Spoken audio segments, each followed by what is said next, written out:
কাঠমান্ডুর বিমানবন্দরে আটকে 400-র বেশি ভারতীয় ফিরিয়ে আনতে বিমান পাঠাবে দিল্লি। কথা চলছে নেপাল সেনার সঙ্গে। মঙ্গলবার থেকে কাঠমান্ডুর ত্রিভুবন বিমানবন্দর বন্ধ রয়েছে, বাতিল একাধিক বিমান। এই পরিস্থিতিতে ভারতীয় বায়ুসেনার বিমান পাঠানোর পরিকল্পনা চলছে। ভারতীয় নাগরিকদের কিভাবে ফেরানো যায় তা নিয়ে নেপাল সেনার সঙ্গে চলছে কথাবার্তা। নেপালের অশান্ত পরিস্থিতির জেরে কাঠমান্ডু বিমানবন্দরে আটকে রয়েছে 400-রও বেশি ভারতীয় নাগরিক। তাদের দেশে ফিরিয়ে আনার জন্য এবার বিশেষ বিমানের ব্যবস্থা করতে চলেছে ভারত।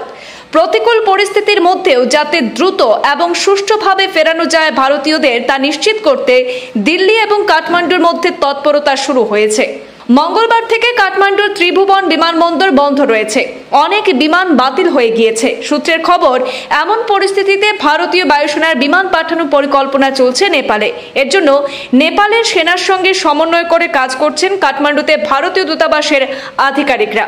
লজিস্টিক্স এবং যাত্রীদের নিরাপত্তা নিশ্চিত করাই এই মুহূর্তে প্রধান লক্ষ্য।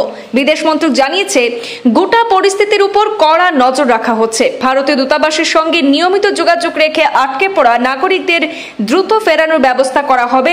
ইতিমধ্যে দুই দেশ যৌথভাবে পরিকল্পনা মতো এগিয়ে নিয়ে যাচ্ছে তাদের। এদিকে গোটা দেশ কার্যত সেনার অধীনে চলে এসেছে। পরিস্থিতি নিয়ন্ত্রণে আনতে নেপালে দেশ জুড়ে কারফিউ জারি করা হয়েছে সেনার তরফে। গত সোমবার সকাল থেকে আতঙ্কে বহু ভারতীয় সীমান্ত পেরিয়ে দেশে ফিরছেন। নেপালের দিকে কাকারবিটা এবং বিটানগর সীমান্ত দিয়ে বিক্ষোভকারীরা রাস্তা অবরোধ করে এবং যানবাহনে আগুন ধরিয়ে দেওয়ার মতো নিরাপত্তার স্বার্থে সাময়িকভাবে বন্ধ রাখা হয়েছে বিভিন্ন যানবাহন চলাচল। বুধবার সীমান্তের পরিস্থিতি খতিয়ে দেখতে সেখানে পৌঁছান ADG counter insurgency force Ajay Nanda, DIG SSB Manjit Singh এবং দার্জিলিং জেলার পুলিশ সুপার প্রবীণ প্রকাশ। গোটা পরিস্থিতির উপর নজর রাখছেন উত্তরবঙ্গের আইজি।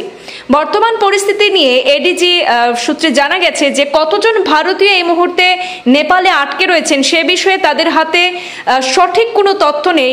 সংখ্যা 400 বা তারও বেশি হতে পারে, তবে বেশিরভাগের সঙ্গে যোগাযোগ রাখা হচ্ছে। তারা আশা করছেন যে নেপালের পরিস্থিতি খুব তাড়াতাড়ি শান্ত এবং স্বাভাবিক হয়ে যাবে, তারপর আলোচনা করে আটকে পড়া ভারতীয়দের ফিরিয়ে আনা সম্ভব হবে। এদিকে ভারতীয় দূতাবাস ইতিমধ্যে নেপালের সেনার সঙ্গে যোগাযোগ করেছে এবং কেন্দ্রের নির্দেশে নেপালে আটকে থাকা ভারতীয়দের উদ্ধার করার প্রক্রিয়া শুরু হয়ে গিয়েছে। সূত্রের খবর, ভারতীয় বায়ুসেনা সম্ভবত দুটি বিশেষ বিমান নেপালে পাঠাবে, যা খুব দ্রুত তাদের দেশে ফিরিয়ে আনবে। আশা করা হচ্ছে যে আগামীকাল বৃহস্পতিবারে বিমানগুলি কাঠমান্ডু পৌঁছাতে পারে।